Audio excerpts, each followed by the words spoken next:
Have you ever felt like you were meant to be the main character? Like destiny literally slapped the title onto you? Meet Joo In-Gong. Our protagonist is running through a busy street before entering a store where his college friends greet him with excitement. We learned that his name literally means main character in Korean, which led to endless teasing growing up. But Joo In-Gong didn't care. He actually wants to become the main character of his own story. After a quick glare at his friends for their teasing, he asks them about the package he saved for them, a copy of Night Saga RE. This highly anticipated remake of the classic game tells the story of humans and demons, where you choose to play as either the human hero Locke or the Demon King's eldest son, Zephyr Ragnaros, to go on adventures and complete missions. Joo In-Gong knows this game inside and out, having beaten the original 10 times. Now it's been remade for a new VR machine he's just bought. He gets home, excited to dive in. He takes out the game chip, puts on his VR headset, inserts the chip, and closes his eyes, ready to begin. He tells himself he'll only play for 8 hours today, a truly modest amount for any dedicated gamer. The game world loads, and Joo In-Gong wakes up in an unfamiliar room, immediately questioning if he's actually in the game.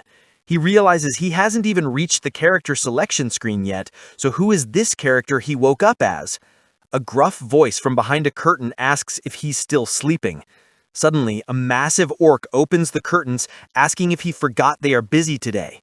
Joo In-Gong is completely stunned by the insane, lifelike graphics. He's so focused on the visuals that he doesn't immediately realize he is actually stuck in the game. The orc, confused, asks what graphics are, which shocks Joo In-Gong because he understood him perfectly. He asks the monster for its name, which is Karak. Karak then tells him everyone is waiting for the protagonist, whom he calls Prince Shutra. Joo In-Gong immediately tells us that Prince Shutra is the Demon King's 9th son in the game. He then realizes he didn't even get to select a character. He was just thrown into the game as a random demon prince. Waving his hand, he tries to open the status window, asking himself if he's actually supposed to play as Shutra for the first run. He checks his stats and is horrified. He's level 1 with all stats at 5. He realizes even an ordinary NPC in this game has at least 10 points in each stat. This character is pathetically weak for a demon prince. His class is listed as Protagonist. He checks his skills. Conquest at level 1, and Protagonist Setting Adjustment at level 1, making him question if that means what he thinks it means. Before he can figure it out, Karak shouts for him to come out, startling Joo In-Gong into making haste. As he steps out of the hut, he is greeted by tons of orcs standing at attention for him. Nervously, Joo In-Gong asks what the atmosphere is for. Are they in a war? Karak tells him to stop his nonsense, saying they need to eliminate the Scarlet Lightning Beast bastards, which shocks and scares Joo In-Gong. Everyone shouts, "This is our first battle, let's go." The protagonist nervously tells them to hold on, asking about his tutorial. A quick view of Joo In-Gong's memory, showing a giant red orc, explains why this is happening. The Scarlet Lightning Tribe's orcs have formed a military force for an uprising that Prince Shutra has to resolve with the 7th prince and 8th princess. Joo In-Gong nervously asks Karak if they are only taking 10 people when it's war. Karak replies that he told him yesterday this was just patrolling, then asks the MC if he ate something wrong because he's acting strange. Joo In-Gong looks down, pondering, then opens his status window to check for a minimap, saying it's much more convenient. He decides to keep it up at all times. Checking the minimap, he sees a hidden path, questioning if this is a hidden event. Karak worriedly looks at the map before Joo In-Gong tells him it will take forever if they go on the same route. He tells Karak to follow him, saying he knows a faster route, which confuses Karak. The group of orcs travels a path through the thick jungle and over rocks. Joo In-Gong is tired from all the walking as they finally reach a foreboding door in the side of a mountain. Karak asks Joo In-Gong how he found this place, asking if he's a mage. Joo In-Gong, tired and out of breath, says, "As if." Karak asks if he's all right, noticing how tired he looks. Joo In-Gong thinks to himself that he didn't know a level 1 would be this unfit. As he takes a step, telling them to just check if the door will open first, a strange light envelops him. He's shocked to find out he has leveled up just from walking. He checks his stats, realizing all of them went up by 2, and he has 2 extra points to put into any stat. He's shocked by this, saying, "That's insane." Karak shouts at him, showing they have broken down the door, telling him to hurry. Our protagonist nervously replies that he's coming, running to the group. Joo In-Gong says he doesn't know what might be in there, but at least he's not alone, and more importantly, the protagonist has plot armor. They cut to a dark, eerie cave. Karak says the dwarves dug this cave, and Joo In-Gong is surprised, saying he didn't know they had dwarves. Karak tells him not anymore, but they used to exist. Joo In-Gong asks if they moved out of the demonic realm or something, and Karak replies he doesn't know, he only heard about it. As they walk, they come across a ton of treasure just laying there, which surprises Karak and the other orcs, who shout they struck gold and must be weapons the dwarves left behind. Another orc shouts to take it all as they laugh. Joo In-Gong is lost in thought, looking at the treasure, realizing that he doesn't have the level or stats for any of the weapons, to his displeasure. He says he'll still take them, checking if he has a way to store stuff in his inventory. He tests it on a weapon, touching it and saying take, and then sees it disappearing into his inventory, much to his delight. He checks the minimap, realizing there were enemies laying in wait. As he shouts for them to wait, a red explosion takes place, throwing back all the orcs. Realizing what happened, the others get ready to fight, as a red orc's feet step out of the hole that was made from the explosion. A fleet of red orcs appears, and their leader says mockingly that they knew they would come this way, an evil smile on all their faces. The leader is the Scarlet Lightning tribe's general named Kai-chan. He commands his fleet of red orcs to kill them all, to the horror of the green orcs. What ensues is a bloody, one-sided massacre, as tons of orcs are cut down by the red orcs. Joo In-Gong's sword in hand is scared and unsure what he should do. He thinks he should steal the kills of the others to get the EXP at least. He sneaks behind a red orc as it is fighting a green orc. With sword in hand, Joo In-Gong takes a swing at the red orc, only to be shocked that the sword broke on impact. Scared and sweating, Joo In-Gong looks questioningly at the broken sword as the red orc, now focused on him, turns around angry. The protagonist looks at the orc in horror before running away. Of course, like a white person in a scary movie, he trips over a rock, landing on the ground, where he is alerted that he only has 1 out of 15 HP left.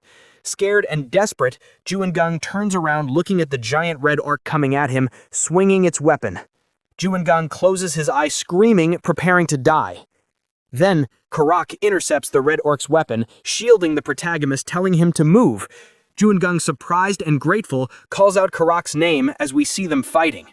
Joo In-Gong stands there, realizing his hands are still shaking, reminding himself, it's just a game. He tries to go to the game's menu, saying that's enough for today as the game is way too real and scary. Then he notices he has no skills owned. Horrified, he checks for the option to end the game, realizing there is none there.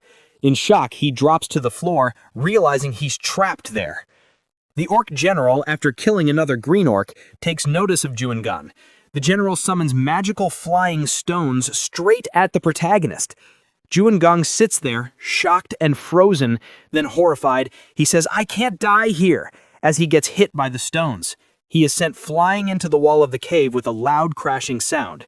The protagonist is gasping for air, on the brink of death, huffing and puffing as his eyes slowly close.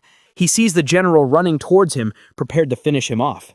His HP drops to 0. Joo In-Gong wakes up in a dark, spooky place he's never seen before. He nervously looks around, asking himself where he is. The last thing he remembers is getting absolutely destroyed by those red orcs. So naturally, his first thought is the most logical one. He thinks he died. But just as he's starting to panic, a bright light begins to shine in the darkness. A voice echoes from the light, telling him that he is the fated existence of this place. Our boy is completely shocked as the voice commands him to conquer, enslave, and then rule. And then he sees where the voice is coming from. An angelic woman with beautiful blonde hair, different colored eyes, and let's just say she's got more curves than a winding road. Joo In-Gong just stares, totally confused. The light fades, and just like that, he's snapped back to the battlefield. The green orcs are still getting slaughtered by the red orcs. It's a total beatdown, but some are still fighting back, managing to take down a few of the red-skinned bullies. The chief of the Red Orcs walks forward excitedly, laughing to himself. He thinks they must be stupid for coming with such small numbers, and he tells his warriors to kill them all and waste no time. But before they can, a strange golden light begins to glow from a figure on the ground. Our boy looks at his hands, asking himself if what he just experienced was some kind of awakening. The Red Orc chief slowly looks behind him, surprised to see our boy getting back to his feet, completely surrounded by that golden glow. Suddenly, a system window pops up out of nowhere, telling Joo In-Gong that he has acquired the skill Telekinesis at level 1. He stares at the window, asking himself when in the world he ever learned telekinesis. He's still reeling from that surprise when another window pops up. He's unlocked a subclass, Knight of Conquest level 1. Our MC is shocked, and so are we. The Orc General, seeing this new threat, starts shouting at his army to kill our boy immediately. Karak looks on in shock, then nervously calls out to the prince, but his fear turns to resolve. Karak roars for all the Green Orcs to protect the prince, saying that he must not be harmed. With a new fire in their souls, the Green Orcs rush forward to form a defensive line. While they fight, the mech stands there completely stunned, holding his broken sword. He looks back at the system window in disbelief, saying that Knight of Conquest isn't a class that was available in the original game, so why did he get it? He stabs his broken sword into the ground, a golden aura flowing all around him. He says he can hear spells echoing in his head, like he's known them all along. With a serious gaze, he looks forward and shouts his first spell, "Under the King's Banner." Instantly, all the Green Orcs are engulfed in the same golden aura. They're shocked as a sudden buff flows through them. The spell affects all allies in the area, and the Green Orcs roar that their strength is overflowing. With this newfound power, they charge forward, absolutely certain of victory. And with that new power, they are able to easily take down the Red Orcs. The tides have completely turned. The Green Orcs are now skillfully dismantling the Red Orc army, and the chief of the Red Orcs looks on in absolute shock. He can't understand how they suddenly got so much stronger, screaming that this is absurd. He looks over and sees our boy, still kneeling with his sword in the ground, and asks himself if this kid is the source of their new power. In a fit of rage, the Red Orc chief fires the same magical rock spell at our boy, telling him to stop at once. This time, however, our mech looks on with new power and determination. Karak quickly intercepts the spell, cutting all the stones down with his sword. The duo looks on, ready for anything. We hear our boy shout to Karak, "Go on!" Karak shoots forward, wrapped in that same golden aura, ready to defeat anyone who stands in his way. Unluckily for the Red Orc chief, Karak has his sights set right on him. He rushes forward with insane speed as the chief staggers backwards, nervously shouting, "Wait a second," right before Karak cuts his head clean off. Shocked, the other Red Orcs look at their defeated chief, then turn tail and run away. The Green Orcs are ecstatic, shouting that they're running away and not to let a single one escape. And then we cut to the mech receiving a pop-up window. The general's merits are for his king. System windows pop up one after another, telling him he's leveled up multiple times. He questioningly looks on, wondering why his level is going up, as Karak looks on at our boy, then down at his own hand, questioning what that power was.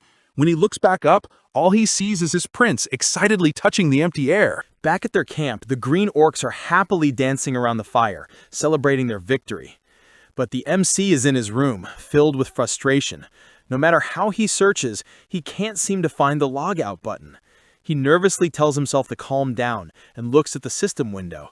He reasons with himself that there are two possibilities.